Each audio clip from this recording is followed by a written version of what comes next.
Mesdames, Messieurs, bonjour. Bienvenue sur les antennes de West Africa et Kabak TV. Ce matin, nous recevons comme invité Monsieur le Premier ministre Amadou Ouriba pour une interview exclusive. Bonjour, Monsieur le Premier ministre. Bonjour. Pour diriger cette interview avec moi, Ibrahima Sori, comté de Kabak TV. Bonjour. Bonjour, Mamine. Monsieur le ministre, pour commencer, l'actualité reste marquée par l'arrestation de Claude Pivi au Libéria.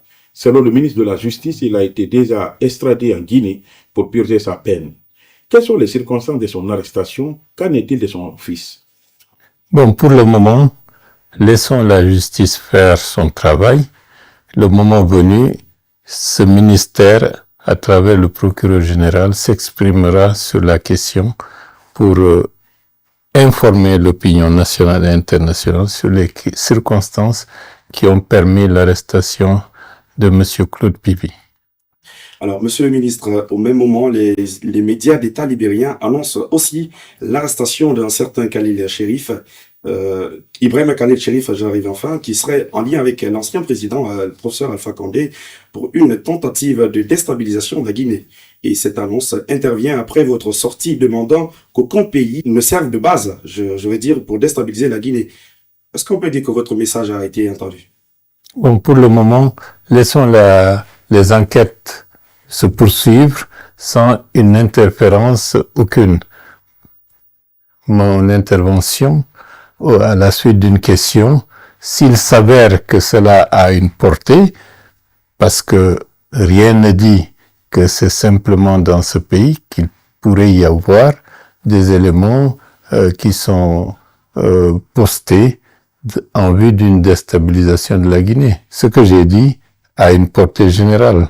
Et je pense que tous les États africains en Afrique de l'Ouest sont soucieux de la stabilité et de la sécurité pour tous. Quoi qu'il en soit, les autorités guinéennes et surtout les forces de défense et de sécurité se donnent les moyens de prévenir toute agression ou toute forme de déstabilisation, quel que soit l'endroit où ils pourraient intervenir. Okay. Monsieur le Premier ministre, officiellement, le président Alpha Condé était en Turquie. C'est qu'aujourd'hui, on parle de relations entre État et État. Est-ce qu'à date, puisque lui-même, il a annoncé sa présence en Afrique, est-ce que vous êtes encore en contact avec les autorités turques?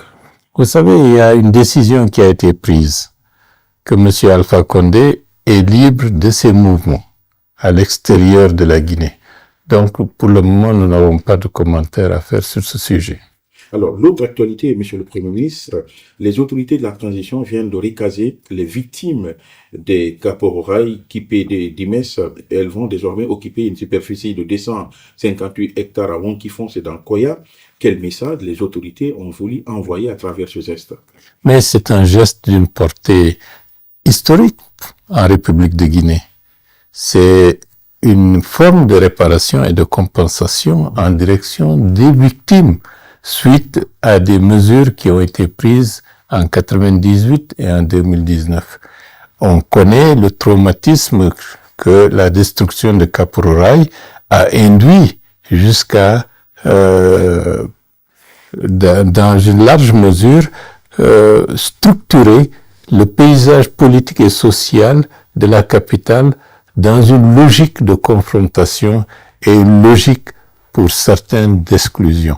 Le fait qu'aujourd'hui, à la suite des assises nationales, avec des recommandations pertinentes allant dans le sens de la réparation et de la compensation, les mesures qui ont été prises pour parvenir à une réconciliation nationale effective et également des mesures dictées par des considérations de l'occupation actuelle du site de Koloma afin d'en faire le site par excellence de l'activité administrative et économique de la Guinée amène à pacifier la zone et à permettre, disons, un développement harmonieux sans contestation possible.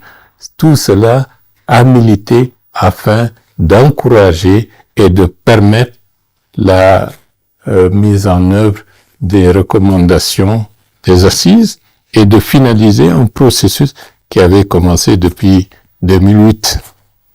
L'acte aussi a une portée politique, Monsieur le Premier ministre? Bien entendu, c'est une portée politique majeure. Vous savez, la société guinéenne pendant ces 30 dernières années, a été fortement traumatisé par la destruction du quartier de Kapororaï. Et aujourd'hui, ces mesures de réparation contribuent à cicatriser une blessure au sein de la société guinéenne. Donc, c'est une portée historique majeure dans la même lignée de la tenue du procès du massacre du 28 septembre 2009. Et c'est dans ce sens que nous allons crédibiliser la volonté manifeste des autorités du CNRD et du gouvernement d'aller effectivement dans le sens de la consolidation de la dynamique de réconciliation nationale. Nous ne sommes pas là pour faire des discours, pour dire qu'on veut l'unité, qu'on veut l'apaisement, qu'on veut, disons, renforcer le vivre ensemble. Tout cela nécessite des actes concrets et les mesures qui sont déjà en voie d'être finalisées contribuent à crédibiliser l'action gouvernementale dans ce sens. Monsieur le ministre, parlons à présent de la conduite de la transition. Où en sommes-nous avec l'exécution des 10 étapes de la transition? Bon, comme vous le savez, le RGPH suit son cours. Les activités qui ont été déclinées à travers un chronogramme pour le recensement général de la population et de l'habitat est en très bonne voie. Et je peux dire qu'aujourd'hui, tout ce qui était prévu dans ce cadre est en cours d'exécution. Et comme vous le savez, à partir de février 2025, il y aura, disons, de manière globale, la déclinaison pour le recensement général de la population et de l'habitat afin de permettre à l'État guinéen d'avoir un outil fondamental sur le plan statistique pour pouvoir, disons, planifier les politiques publiques pour le court terme et le moyen terme. Ceci est en très bonne voie.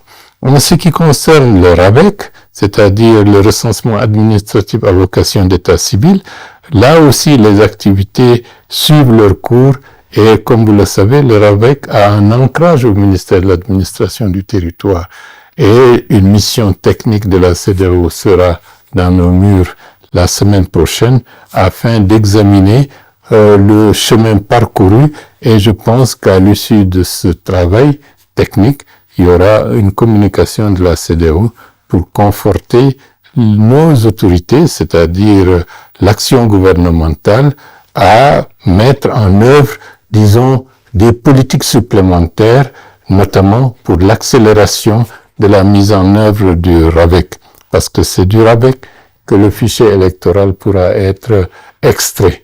Mais je rappelle également que le RAVEC n'est pas seulement un outil pour le fichier électoral.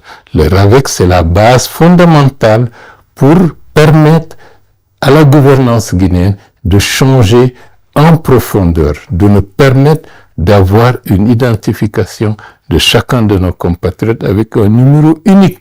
C'est cela qui va permettre, pour les questions électorales, fichier, d'avoir une base qui va être enrichie au fur et à mesure et qui sera une base solide, qui le RAVEC permettra également, en ce qui concerne le registre social unifié, pour permettre une identification des personnes bénéficiaires de l'action sociale, d'être en mesure de cibler cette politique, sans compter les autres aspects en ce qui concerne la scolarisation, en ce qui concerne toutes les mesures permettant, par exemple, de parfaire l'assurance maladie pour les personnes aussi bien de la fonction publique et demain une assurance maladie universelle pour l'ensemble des Guinéens. Pour que cela puisse se faire, il faut que l'État guinéen puisse avoir de ce point de vue la base qui lui permettra d'aller de la manière la plus sûre, la plus fiable, la plus traçable pour le financement de toutes ces activités. Et le RAVEC est la base fondamentale pour nous permettre d'aller dans ce sens. C'est la raison pour laquelle j'ai dit à l'ensemble du gouvernement que le RAVEC n'est pas simplement un apanage lié au ministère de l'administration du territoire. Tous les ministères doivent contribuer en ce qui concerne leurs besoins spécifiques à accélérer le processus de l'opérationnalisation de ce vaste projet qui va transformer fondamentalement la gouvernance guinéenne pour le moyen terme et pour le long terme.